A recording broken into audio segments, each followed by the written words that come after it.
Life expectancy in India is 66 years according to the census. And if we convert it in weeks, it means that we have 3,446 weeks to live. So if I take that you are of 21 years, it means that you have already spent 1,095 weeks. So it means that you are left with just 2,351 weeks.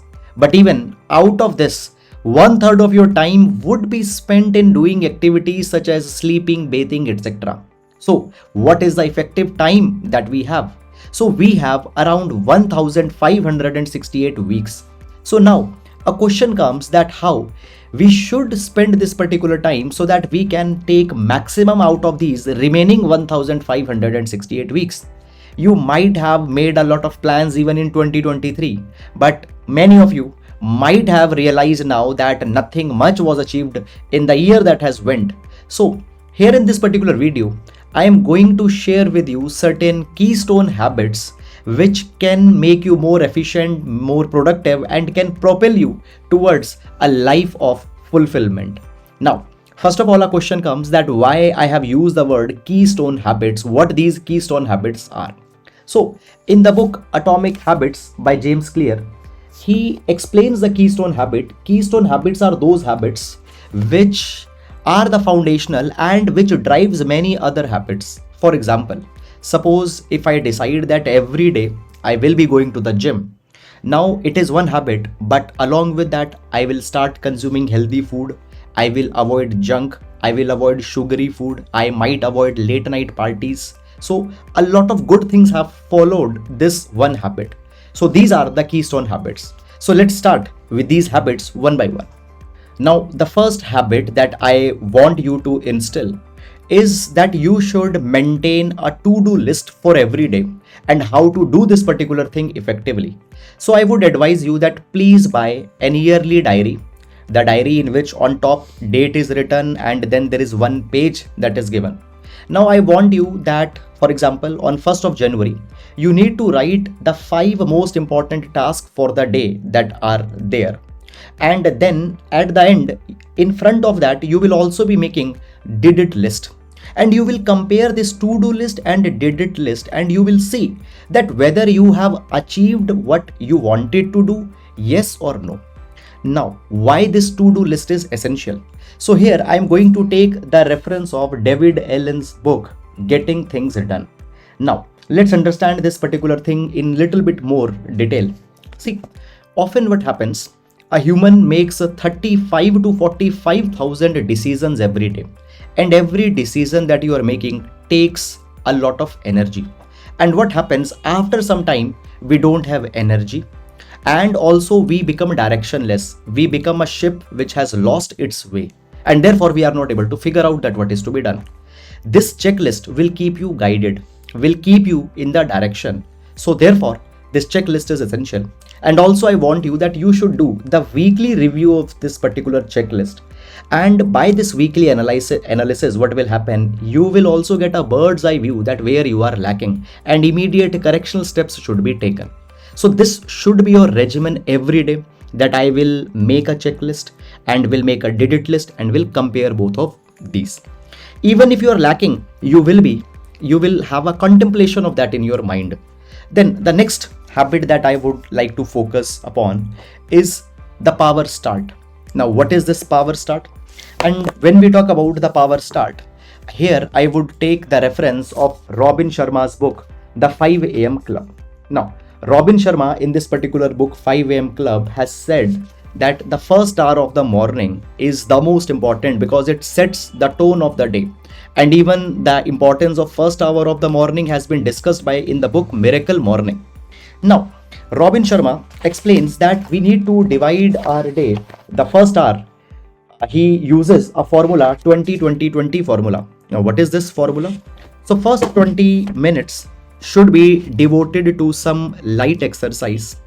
In this light exercise, you can do push-ups, you can do jumping jacks, you can jump the rope, or whatever you feel like you can do. Now, why this is important? This is important because the sweating that happens, it promotes BDNF. Now, what is this BDNF?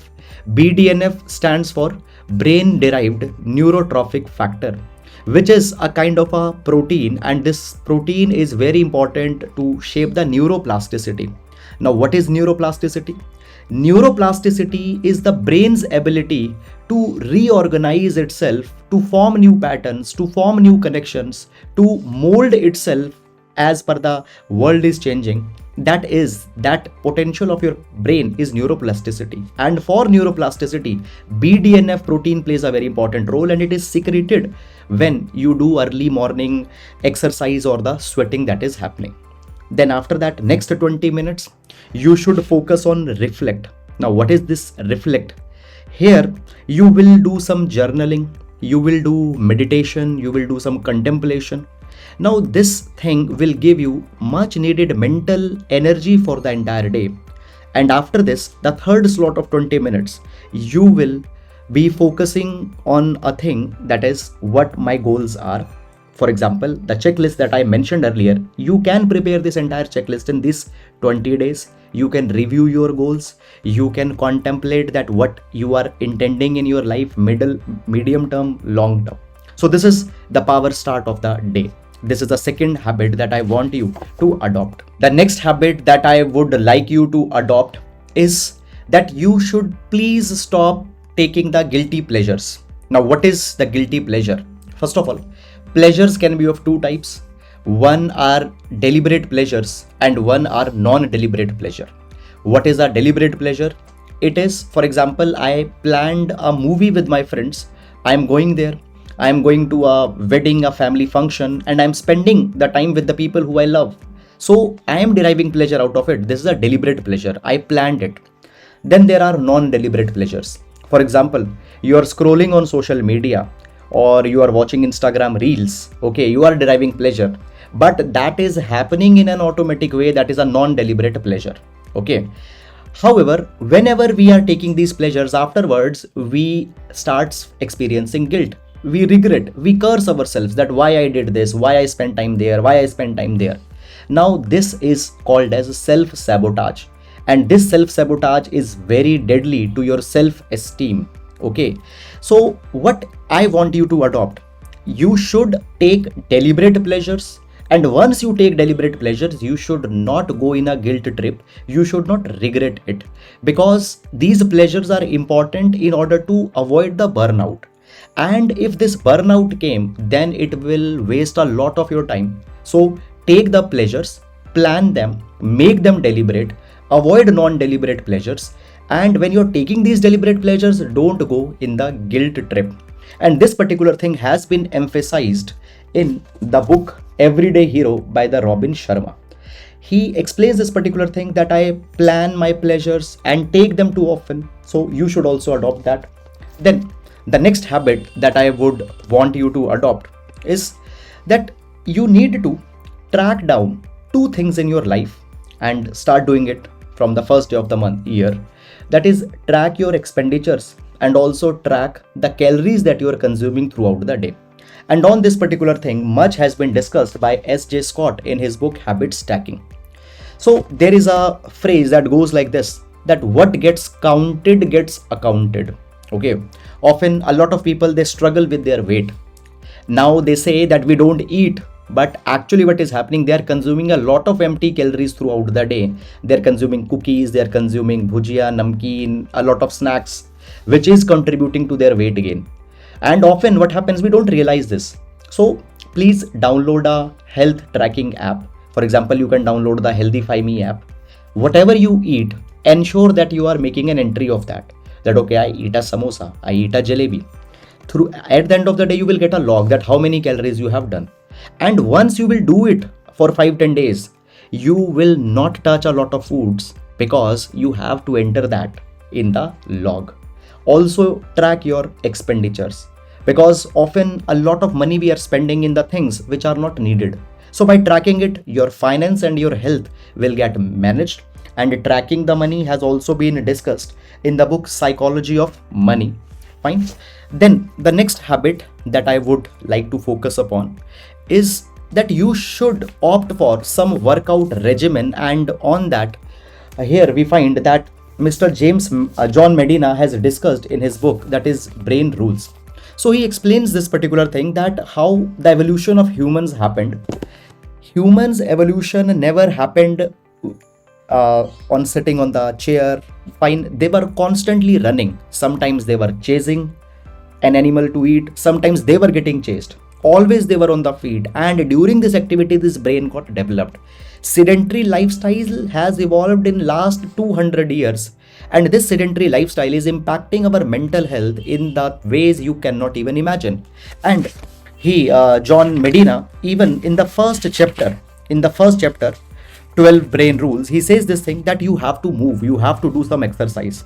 Now what you like, you can do that particular thing, but I want you to adopt a regimen for your mental health.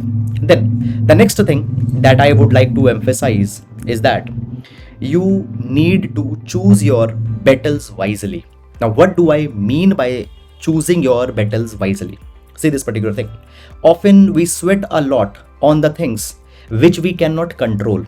For example, why my landlord is so rude, why there is so much cold out there. Okay, you cannot control it. So I don't want you to sweat your energy on that thing, because the time that you are devoting on this thing, you could have been using the same time to be more productive. So choose your battles wisely. Fine. And then the last thing that I would focus is take a quiet time every day, probably at the end of your day. Now here there is a beautiful book by Ryan Holiday, Stillness is the Key. And in this book, Stillness is the Key, he explains that why calmness, composure, serenity, silence is important to restore the peak productivity, to restore our energy levels, and also to introspect on our life as a whole. So every day, please take some 10-15 minutes of quiet time, probably towards the end of the day, and introspect. So these are the crucial habits that I want that you should incorporate in yourself in 2024. And these keystone habits will drive many other tiny habits, atomic habits, which will bring a great change. But at the same time, saying that you have to adopt habits is easy, but doing it is very much difficult. Why? Because again, if we talk about the atomic habits, so James Clear has explained a concept of value of disappointment. He says this particular thing, what happens, we think that results will come spontaneously. For example, I started going gym tomorrow, I expect that after a week I will be more fitter, but no, that will not happen. Results are very slow, but once they come, then they go exponentially. But as results are not coming in the start, we become frustrated and we give up a lot of things. So this is something that a lot of people give up. Okay, they don't carry forward their rituals. So I want that you please have a patience, keep on doing it. Don't question that what if it is bringing some change or not. Just do it, because doing it will be always better than not doing it. So that is all from my side, and I wish you best for the upcoming year. And please do write in the comment box as what you liked about the video, and if you want videos on this line, please comment. Thank you so much.